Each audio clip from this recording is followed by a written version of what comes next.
buenas tardes a todo el auditorio y seguidores de Brecha y Brechando con Antonio Quevedo Susunaga.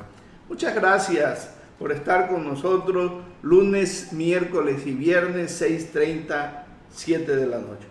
En esta ocasión me da muchísimo gusto poder platicar a través del Zoom con un gran amigo, un economista reconocido, ex candidato o candidato a gobernador en su momento, maestro de la Universidad Autónoma de Sinaloa, analista político, pero sobre todo amigo, Tomás Saucedo Carreño.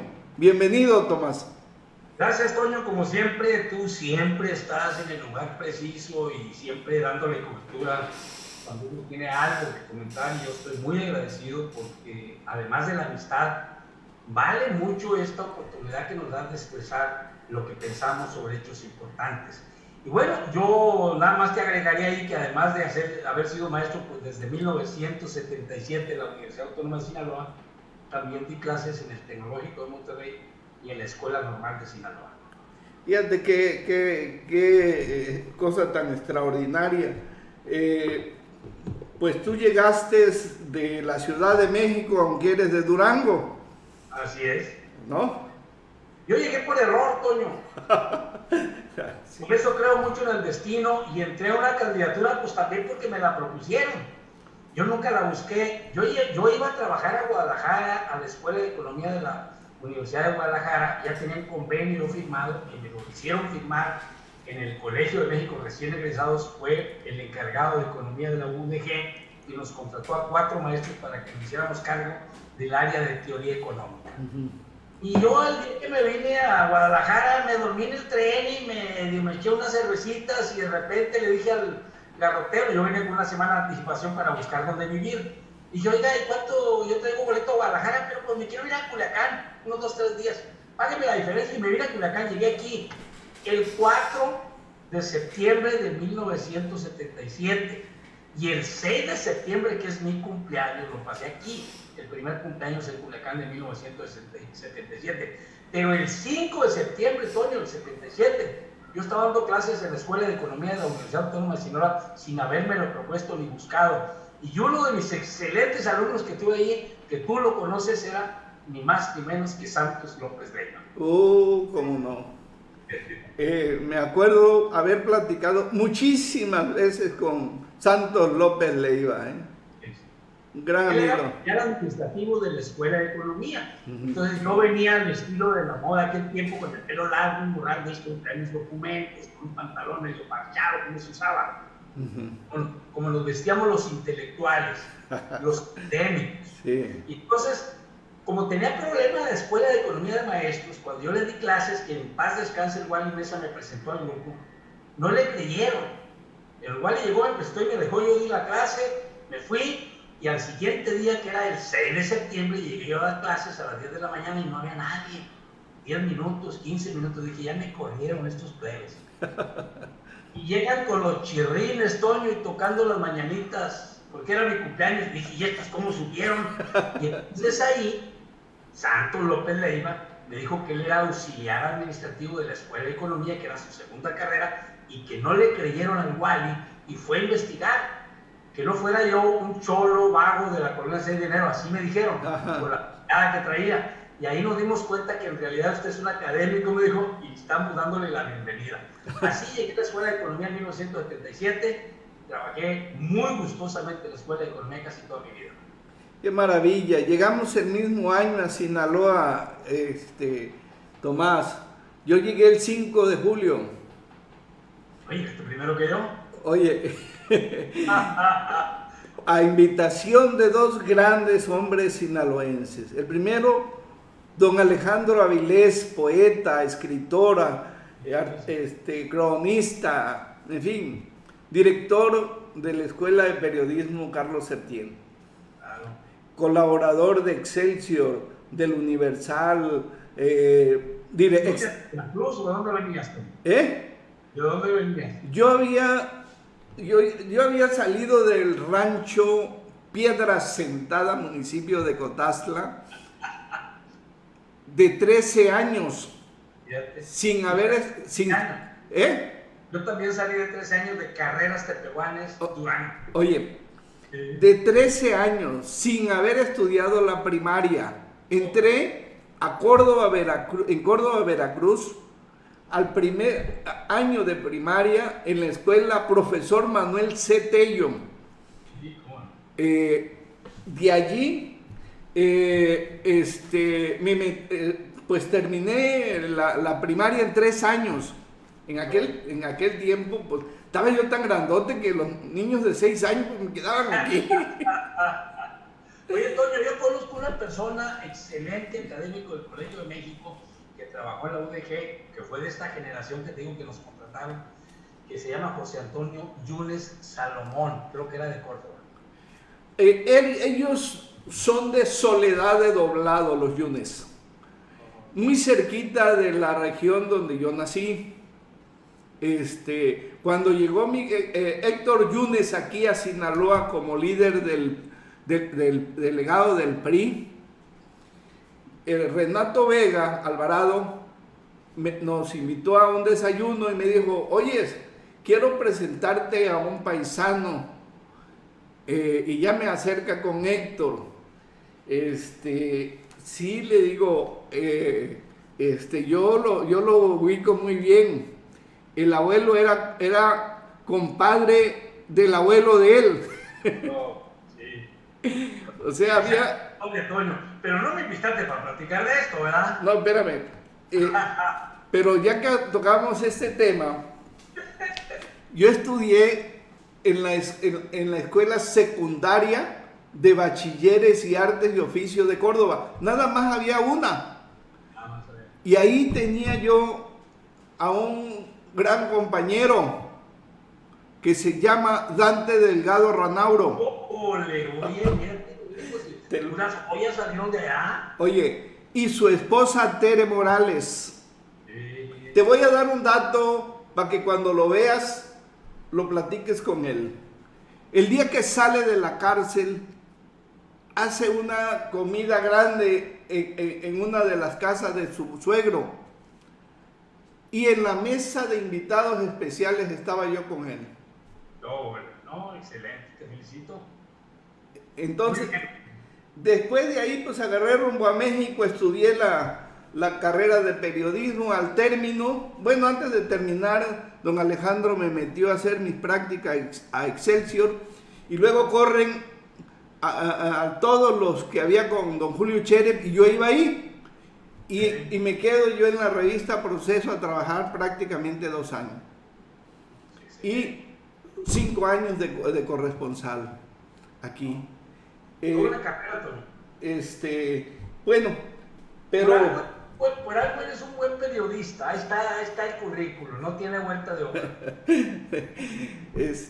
Y algo que a mí me gusta mucho mencionar es que fui el primer miembro fundador de Noroeste Mazatlán, el mejor periódico de esa cadena. Excelente. Yo coincido contigo. Entonces, es un orgullo para mí eso. Hicimos un buen trabajo y bueno, ahí está. Pero Tomás, estamos viviendo momentos muy bonitos, y muy difíciles, y muy interesantes, y muy complejos. El discurso de López Obrador que dijo ahora con el grito y el desfile y todo, no tienen desperdicio, ¿eh? Está completo. Completo. Le hicieron bien el discurso porque es el esquema de él, es la forma como él piensa, y sus asesores, el que se lo haya redactado, escrito, formateado, hizo lo que Andrés Manuel López Obrador quería decir. A mí me impresiona porque es un discurso muy centrado. Y al margen de las opiniones que hay, a mí me gusta mucho cuando él dice, fíjate, podré o no estar de acuerdo, o podremos o no estar de acuerdo con el gobierno, con la forma, pero lo que debemos de defender siempre es la no intervención, la libertad de decidir cómo se vive en cada país. Esos puntos para mí tocaron las íes del discurso de Andrés Manuel López Obrador, que me parece fue lo más importante, y por eso cuando él habla de la lucha, a mí me gustó mucho la expresión cuando él dice debiéramos de declarar a Cuba patrimonio de la humanidad. Sí. Por muchas razones, porque yo ya leí al escritor esta guerra que le hizo la crítica, que le mandó una carta fuerte a Andrés Manuel López Obrador, donde dice que debiera de pedirle al gobierno de Cuba, no al de Estados Unidos, lo que está pidiendo. Y entonces yo aquí en esta parte, yo centro, me paro y hago una reflexión. Tanto peca el que mata la vaca como el que le agarra la pata. Pues sí. Y entonces, insisto en una cosa que yo siempre he insistido, Toño. Yo creo que hay mucha razón de ser en la molestia, en la inquietud que tiene López Obrador de cómo debe de gobernarse en el mundo. Recientemente había hecho otra declaración que me gustó mucho, donde yo en el programa En Corto Digital lo dije, lo cabeceé a la OEA. A la OEA. O cenas y te vas, así como me acuerdo que le dijo Fox sí. a Fidel. Pues ahora Andrés Manuel López Obrador decía, va a haber una reunión donde o se reforma la OEA o nos vamos o se va. Entonces yo creo que vale la pena que los organismos multinacionales sean realmente imparciales y busquen los derechos y el mejoramiento de toda la sociedad al margen de los gobiernos, pero no intervenir en las decisiones políticas. Yo digo, esa parte me parece fundamental, que la ha defendido mucho Andrés Manuel López Obrador. Yo coincido con mucha gente que tiene errores, es humano, no es Dios. Tiene errores Andrés Manuel López Obrador, pero también tiene muchos aciertos que hay que reconocerlos. Esto es lo que le ha pegado a la oposición, Toño, por eso no avanza la oposición. Porque la oposición, todo lo que hace López Obrador está mal hecho. Sí. Y entonces, obviamente, no avanza porque hay mucha gente conforme, con muchas cosas, con muchas políticas sociales. Y del otro lado también me parece que tiene una posición incorrecta. Todo lo que haga López Obrador está bien hecho, tampoco es cierto. Pero voy a una que me parece muy importante a propósito de todo esto. Los programas sociales donde le dan lana a la gente, vamos a decir, a los que menos tienen. Yo le he defendido mucho, te voy a decir por qué. Porque en política monetaria tiene que circular el dinero para que haya demanda y para que haya estímulos para que la empresa produzca y lo pueda vender. Ningún empresario va a producir si no tiene la posibilidad de vender sus bienes y servicios. Claro. Y no puede vender sus bienes y servicios si no hay dinero en circulación. Y entonces, una de las cualidades que se le ha olvidado a muchos economistas, y que afortunadamente a mí como maestro nunca se me olvidó y como economista menos, es que lo que consume, lo que llamamos nosotros la propensión marginal a consumir, es decir, el incremento del consumo cuando te incrementan el ingreso. En la clase más desposeída es casi del 100%. Claro. Nunca va a llegar al 100% porque tienes que ahorrar algo por motivo precaución, le llama Keynes. Y entonces, ese dinero que está circulando de las becas, de los estudiantes, de los mayores, etcétera, de los pobres, es dinero que se está metiendo completamente al círculo económico porque la gente tiene necesidad y hambre y los consume. Si esta lana se la das a las grandes empresas, se lo das a los grandes capitalistas, ese dinero desaparece del ciclo económico. Se van a otros bancos, los depositan en otros lados o los guardan en cajas de seguridad. Es decir, no reactivan la economía, esa parte. ¿Qué le falta a López Obrador desde mi punto de vista ahí para completar esta propuesta? Que reactive la economía. Faltan los créditos fáciles para la micro y pequeña empresa, que son más de 2 millones.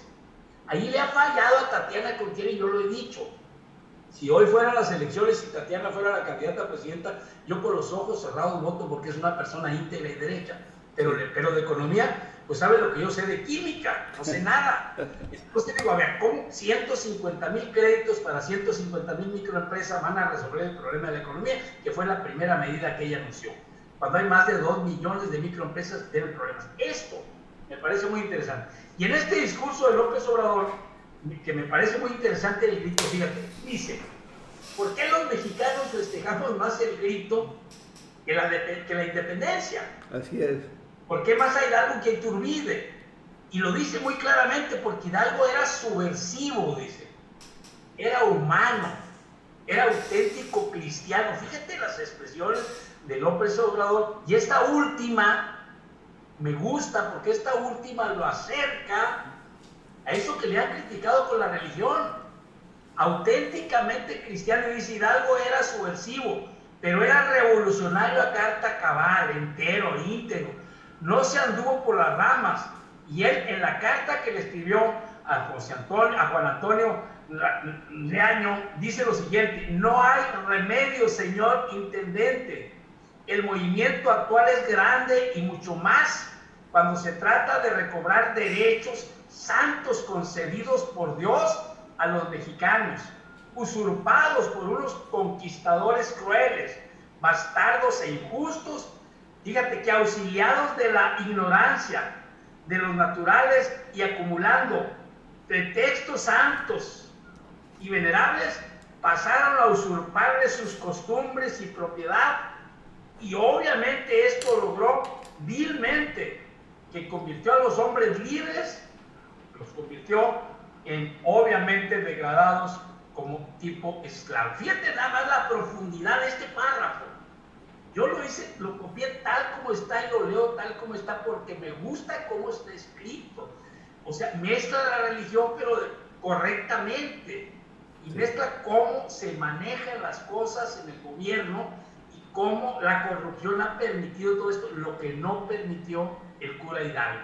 Y por eso tuvo muchos, dice, muchos agravios, muchas protestas, muchas críticas de la gente que estaba en el poder o cercana al poder. Como ahora, los que más tienen son los que critican, pero no hacen propuestas que valgan la pena. Y en ese sentido cita ahí a Paco Ignacio Taibo, de todos de algunos, son cientos, algunas de las etiquetas que le pusieron a Andrés Manuel López Obrador. Me gustó el discurso y me gustó la forma como lo dijo. Al margen de que lo que la gente piense del invitado de honor, que era este Díaz, el homólogo del cubano, y entonces, pues no, que es un dictador, ese es otro boleto, tú no tienes por qué intervenir, es el presidente de Cuba y punto, y el presidente de México tiene derecho a invitar a los presidentes de todos los países. Fíjate que me gusta esto que comentas y me lleva a recordar algo muy interesante. En la ciudad de Córdoba, Veracruz, está una placa que dice: Don Juan O'Donoghue y Iturbide firman los tratados. Primero arriba, Tratados de Córdoba, y luego viene Don Juan O'Donoghue y Iturbide. Eso está en un hotel de español, en los portales. Eran los dueños de todo. Pues, obviamente Córdoba era una villa española prácticamente. Pero esa era la élite. Abajo había una raza como nosotros, indios, criollos, mestizos y de todo, que les decíamos los pinches gachupines. Así es. Y qué bueno que le cortaron las orejas, decíamos nosotros, a los pinches gachupines, ¿te acuerdas? Sí, cómo no. Y los pueblos como los nuestros, que pasaban como tepehuanes de mango. Y fíjate, otra expresión, esto me parece muy bien, Toño, pero hay una cosa que es muy importante porque se da la independencia, pero hasta un siglo después, porque hicieron lo que quisieron. Así Fue un es. siglo después cuando en realidad empezaron con la Revolución Mexicana, cuando en realidad se recuperó la dignidad de los mexicanos. Un hecho muy importante que se valora y que yo lo valoro muchísimo, fue precisamente ese hecho histórico en 1609, cuando el negro Yanga libera a los negros que estaban trabajando en las haciendas, en los ingenios, en la región, y se apodera del poder prácticamente de la región de Córdoba. Y le tienen que crear un feudo, el feudo de Yanga. Fíjate. Sí. Es ahí donde hay una importante presencia y crecimiento de una inconformidad que brotó y que fue el primer movimiento de liberación que hubo en América Latina. Pero ya cuando me vengo para acá, dije, nadie va a hacerle honor a un hombre como el negro Yanga. Yo cuando menos lo voy a incorporar como el nombre de mi café. Sí. Excelente, sí es cierto. Y empecé a manejar a través de las redes parte de lo que era la historia de Yanga. ¿Para qué? Para que la gente la conociera, que era la lucha principalmente contra la esclavitud que habían impuesto los españoles, ayudados por los franceses, ayudados por los italianos, porque ahí en Córdoba había una colonia de franceses, otra de italianos y una presencia importante de alemanes. No. Oye, y hay otra parte que me gusta mucho cuando habla Andrés Manuel López Obrador del humanismo de Hidalgo. Y dice, era tan humano que para no degollar, dice en otra palabra degüello, a toda la gente que estaba en la Ciudad de México, incluso los inocentes, prefirió irse al cerro, cuando ya prácticamente estaba rendida la Ciudad de México. Él prefirió irse, retirarse y después regresar y tomar la Ciudad de México, obviamente porque ahí había muchos inocentes. Y entonces esto a mí, ¿qué me recuerda, Toño? Yo sé que no es el momento para muchos que nos están escuchando, pero me recuerda la última decisión que ha sido muy criticada de López Obrador en el Culiacanazo. Así es. ¿Y por qué lo soltó? Porque había vidas de inocentes de por medio. Así es. Entonces, ahí está el humanismo de López Obrador. Dígase lo que se diga, pues. Claro. Bueno, hubiera sido mucho más victoriado, aplaudido, gritado a nivel internacional, como qué bárbaro, ya agarraron al hijo del Chapo. Y no, prefirió salvar la vida de muchos inocentes que estaban en el riesgo, que se lo dijeron, o lo sueltas o hacemos una masacre. O sea, y hubo muertos aún así antes de. Hubo muertos. Estaban jugando. Entonces, esa parte, yo digo, me parece muy interesante cuando habla de esto de Hidalgo, porque es prácticamente lo que yo sigo pensando que lo que está haciendo López Obrador es lo que él considera que es correcto. Y bueno, pues hay muchas cosas que le están saliendo bien, yo así lo veo. Sí. Está haciendo cosas buenas y está equivocándose. Hay que reforzarlas, hay que hacerlas, hay que presionar para que se hagan, pero bien, hay que hacer las propuestas correspondientes. No se trata de salir y gritar, y es correcto, pero hay que gritar con propuestas, les digo yo. Y te voy a poner un ejemplo. Hace unos días llegó el presidente municipal, unos inspectores llegan al mercado y le dicen, hey, de aquí en adelante tienen que estar vacunados todos los empleados de las empresas y no vamos a multarlos. No hice una crítica muy fuerte, no. Deben de llegar primero a todas las empresas y decirles, a ver, ¿quiénes faltan de vacuna? Falta este, por lo que tú quieras, porque se le fue el tiempo, porque no había. Ok, un convenio con nuestra Universidad Autónoma de Sinaloa, con la Facultad de Medicina, con la Facultad de Enfermería, hacer brigadas y decirles, aquí están las vacunas para que se vacunen los que faltan. Tienen 15 días para vacunarse y después de los 15 días vamos a llegar a sus empresas. Si encontramos trabajadores sin vacunar, los vamos a multar. Pero no llegar así. O sea, eso habla de la humanidad, habla de lo que se llama el acercamiento con quienes gobiernan. Y esto, pocas instituciones la tienen. La UAS, con todo lo que le critiquen, es de las pocas instituciones que sigue aportando la cuestión social, impartiéndose la chamba, el horario y todo para atender a los que menos tienen. Es de las pocas universidades que tienen una casa de referente para que estudie la gente que no tiene ni con qué comer, ni dónde vivir y todo eso. Es de las universidades que se integraron a la vacunación, es de las universidades que ayudaron al gobierno federal para lo que tiene que ver la vacunación y toda la vacunación completa en todo el país. Es decir, ¿qué les cuesta hacer eso? Volvemos a esto. Ahí es donde se muestra el humanismo, se muestra el sentido común de los gobernantes. Oye, a esto le agrego dos cosas que quisiera que comentáramos. Primero, tiene un dato el discurso de López Obrador extraordinario, que se va cuando compara a Cuba con Numancia. Muy pocos conocen de esto. Yo lo conozco porque estudié filosofía, Numancia era una isla en el verano de 133 antes de Cristo. La invadieron, la destruyeron según la narrativa de Cicerón. Sí. Y lo que quedó de territorio se lo repartieron entre los indígenas del lugar. Fíjate, ese dato nunca se doblegaron. Pero nunca se doblegaron. Pero nunca se doblegaron. Por eso compara Cuba con Numancia. El otro dato que ha mencionado cuando se refiere a la OEA, que no quiere ser lacayo.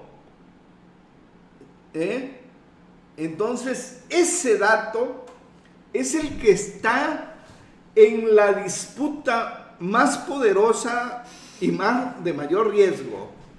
Porque es la penetración. Así es. De las economías. Sí, son los flujos internacionales de capitales de los que menos tienen hacia los que más tienen. Sí, señor. Ojalá hubiera flujos de capital de allá para acá, pero no, generalmente el país central se surte de las colonias, llámalos así. Entonces, él siempre ha defendido la autonomía y la independencia, la no injerencia, la no intervención. Y obviamente cuando hablamos de la OEA estamos hablando de un organismo multilateral, un organismo internacional que debe de guardar distancia y no estar operando en función de los intereses de los, voy a decírtelo de otra manera, de los que tienen más acciones. Porque Estados Unidos está ahí, sí, pero Estados Unidos tiene más peso que cualquiera de los demás países. Claro. Entonces, ahí está lo que se termina. La teoría del garrote, de la torta del garrote. ¿Te portas bien? Te voy a dar esto. Te portas mal y te doy un garrotazo. O sea, esto es lo que ha hecho Estados Unidos toda su vida. Hay que decirlo. Y entonces nadie se había atrevido a decir con miedo, fíjate, a que dejaran de invertir en México. Yo he estado defendiendo hasta el cansancio, Toño, que en México deberíamos pensar más en más nacionalistas y pensar más en el inversionista nacional, que dependamos menos de Estados Unidos. ¿Cuál independencia? Si dependemos más del 80% económicamente hablando de Estados Unidos, entonces ¿cuál independencia tenemos? Y el que tiene el dinero manda y el que paga manda. Entonces nosotros hacemos en políticas públicas lo que nos dice Estados Unidos. Y te puedo poner muchos ejemplos, te voy a poner el de los migrantes. Tan sencillo como eso, le dicen a Marcelo Ebrard, tenemos que discutir lo de los migrantes y vente a discutir lo de los migrantes, ¿o qué? O sea, esas cosas me parece que Andrés Manuel López Obrador la está tocando con tiempo. No se está yendo de una, pero está aprovechando los foros para hacer las propuestas correspondientes que no se animan los demás presidentes. Eso me parece a mí que es lo importante de lo que tiene que ver con la OEA, porque la OEA debe ser en realidad una organización que defienda los intereses de todos los estados americanos, por eso se llama OEA. Ajá. Entonces, o te reformas, o te cambiamos, o nos vamos prácticamente, es correcto. Sí. Oye, Tomás, el otro tema crucial, que está produciendo toda esa dinámica que estás analizando, ¿sí?, es la elección del 2024 frente a... Ya está caminando. Así es. Se va a Quirino a España. Pues a eso. Pues para que no esté el 24. Así y es. Se va a llevar a los demás y se nos puede llevar. Ahora, tú tienes que verlo en dos niveles. ¿Qué es más importante? Uno tiene que ver. A mí me molesta, te voy a decir por qué. Porque yo digo, se deben de salir del país los gobernantes una vez que salgan limpios. Una vez que se les haga el que va entrando haga toda la encuesta, haga todo el sondeo, a ver si las cosas quedaron bien, a ver si no se llevó nada fuera de lo normal y decir, está libre de pecado, que le vaya bien, ahora sí llévatelo. Pero no desde que sale, porque le están dando, lo están exiliando, pero le están dando protección. Esa es mi opinión. Yo no sé si tenga o no cola que le pisen, ni me interesa, pero se ve mal que en cuanto salga se vaya, así lo veo yo.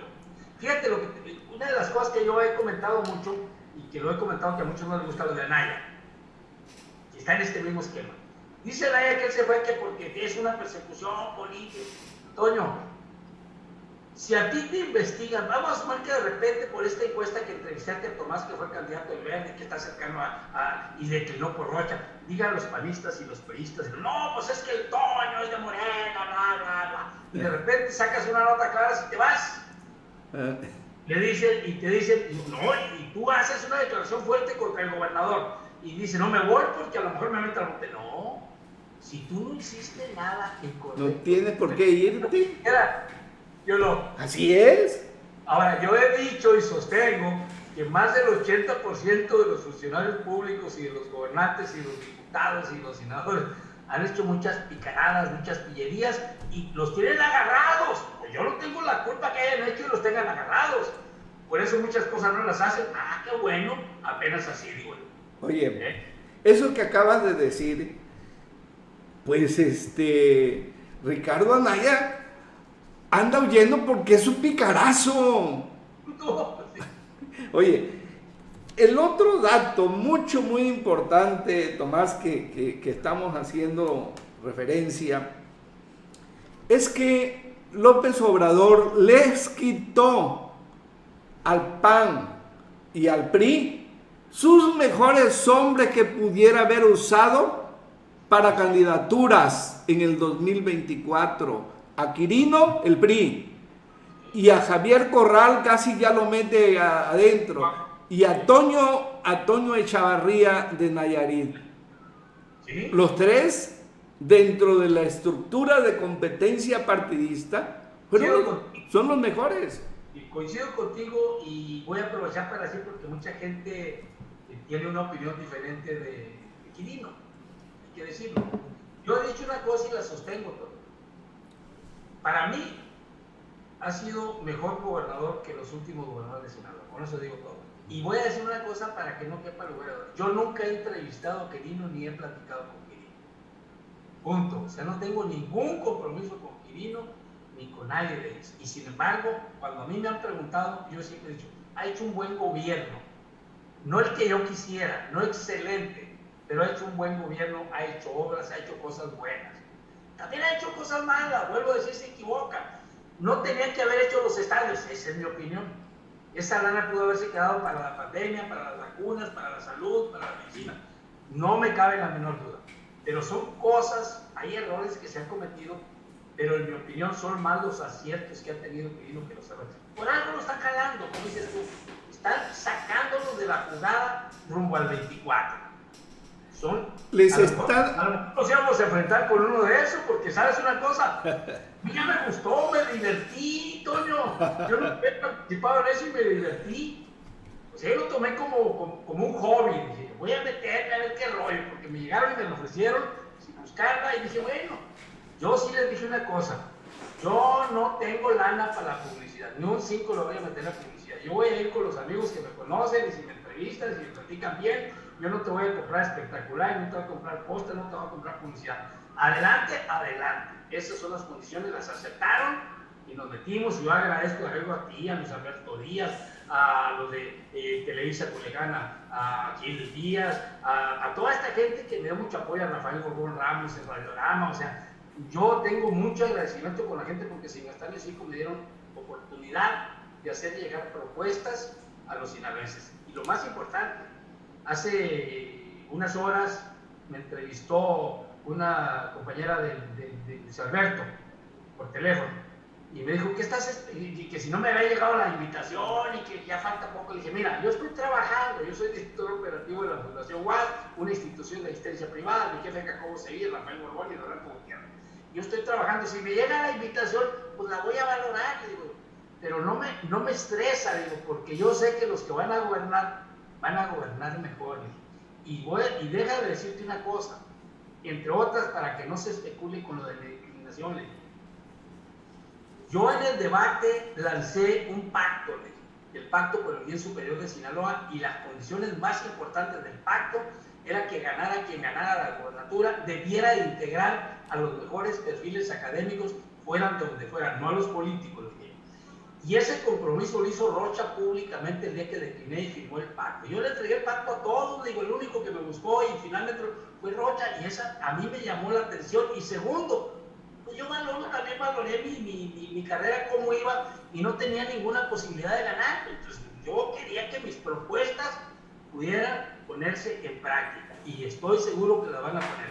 Y está Rocha, le dije, que está nombrando perfiles. A mí no me cabe la menor duda, y le dije, para que no nos vayamos, a mí no me cabe la menor duda de que Adriano Ochoa de Torres es de los mejores periodistas que hay ahorita en Sinaloa, sabe hacer su chamba y está obviamente correcto que se la haya ganado. Igual Alejandro Higuera como secretario particular. Y los demás que suenan, le dije, empresarios y más empresarios, tienen más perfil que político. Y eso a mí me agrada. Así están las cosas, doctor. Pues la verdad que, Tomás, una plática contigo se nos pasa mucho, muy rápido. Yo estoy... Vamos otra hora más, No, lo que voy a hacer es volverte a invitar, hay mucho tema. Cuando gustes. Y me da mucho gusto, Tomás, el hecho de haber sido tú candidato a gobernador, es una distinción extraordinaria, Tomás. Totalmente de acuerdo. Ya estoy en la historia. Ya estás en la historia. Las boletas electorales, eso es lo más importante. Tengo una ya. Oye, ahí. Yo me acuerdo que la primera entrevista... Estoy tan imparcial, Toño, que la boleta electoral que tengo no está votado por Tomás, está votado por Morena. O sea, así es. Así es. Oye, Tomás. Y yo recuerdo que el primer preventivo que hizo Eduardo Quevedo, mi hijo, le puso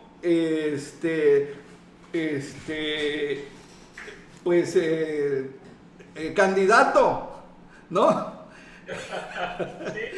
Y dice, soy precandidato, Toño. Sí. Y entonces, ya una vez que lo viste y que se fue al aire, sí. Dije, bueno, vamos a corregirlo. Es precandidato. Sí, recuerdo muy bien. Claro. Pero eso es para la historia, mi amigo. Totalmente. ¿Y sabes cuál es el video que más me gustó a mí, que yo hice? Que lo hice con un celular. Donde dije, así llega Mario Zamora a las mítines, a los eventos, en el autobús. Ajá. Así llega Rocha, ven la y así llega Tomás en una bicicleta. Me gustó a la gente, yo tenía que buscar ingenios porque claro. no tenía publicidad. Pero está bien. Yo creo que estas experiencias, Toño, no solamente pasaron a la historia, sino que es una experiencia que yo necesitaba. Yo estoy muy agradecido con el Verde porque me hizo la propuesta. Estoy muy agradecido con Rocha y con Fred porque me invitaron a que yo fuera parte de ese equipo en la campaña. ¿Sabes lo que más me gustó? Que en todos los planes de campaña, casi en todos, nada más creo que en uno o dos no, en los que yo hice presencia, la maestra de ceremonia siempre se acercaba y me decía, dice el doctor que si le hace el favor de dar un mensaje. Para mí eso era muy importante, porque eso significaba la confianza de Rocha en lo que Tomás iba a decir en un mitin, claro. En Maripato, en Ahome, en Mazatlán. El químico salió encantado con el discurso que yo me eché en Mazatlán y empecé yo diciendo, aquí está un pobre, se siente millonario. Ya, un discurso interesante, ¿no? Estuve en Escuinapa, la presidenta municipal ahora electa de Escuinapa salió y no la conocía, y salió y me abrazó, me gustó mucho su discurso. Eso, para mí, vale más que todo lo demás. Pues, Tomás, para mí es un placer tenerte aquí de invitado y platicar contigo como lo hacíamos pues fuera de estos espacios, como lo hicimos alguna vez en Radio Universidad, que estamos todavía emplazados, seguramente, pero como somos mayores de edad no podemos estar ahí. Oye, pues, muchas gracias, que no quieres tomar un café, te voy a invitar un café y echamos un café por ahí y echamos una platicada más en corto. Pues, Tomás, muchísimas gracias y un abrazo y cuídate. Gracias a ti, igualmente un abrazo, cuídate.